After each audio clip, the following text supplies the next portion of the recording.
चलते अमृतभंडार आज गोटे जिनस बनवा से टुटी फुटी मुझे गोटे अमृतभंडा नहीं पानी रे बहुत भल भाव में धोईदेला मु फाड़ कर और गोटे फाड़ ही बनवा जी क्वांटिटी आवश्यक से हिसाब से बनवा तापर एमती टिक टिक टिक टिक छोट छोट कर छोट साइज ही काटी नवा आ टुटी फुटी अमृतभंडा को छाड़देले आपण तरभुज नहीं पार जोटा कि तरभुजर तल ये धड़ा अंशटा थाए नाली अंशटा खाइबे आ धड़ा अंशटा को यही टाइप काटिदेवे मुझे अमृतभंडा को छोट छोट छोट छोट कर सब काटी नहीं आ काटी सारापर गोटे पैन बसैबी पैन में किसी पानी देकी मीडियम फ्लेम रे पानी टी गरम होला पर्यंत रखिए रखी सारापर से अमृतभंडा को पकई देकी 5 ରୁ 7 मिनिट आप बॉयल करने और अमृतभंडा बॉयल हो सारापर यहाँ आप बाहर करने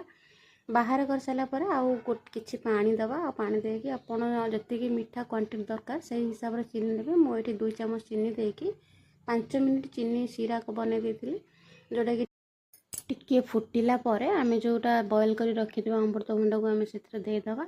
दे सारा परे किछि किछि क्वांटिटी रो अलग अलग रखिदबा जोटा कि आमे फूड कलर यूज करबा आ मु एठी फूड कलर यूज करथिले ग्रीन रेड आ ऑरेंज आ आपण चाहिले एटा को जदी फूड कलर ऐड न करिवे बीट रस गाजर रस और पालंग रस देकी कलर ऐड करिवे रेड ग्रीन आ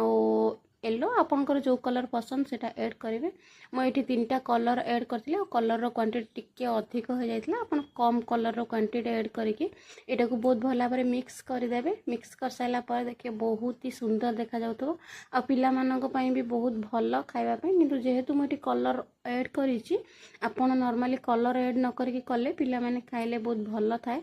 तो देखो ये मोर टुटी फुटी रेडी हो जाए बहुत सुंदर देखा ये टाइप रेडी होला 2 ରୁ 3 घंटा छाड़ीदेवे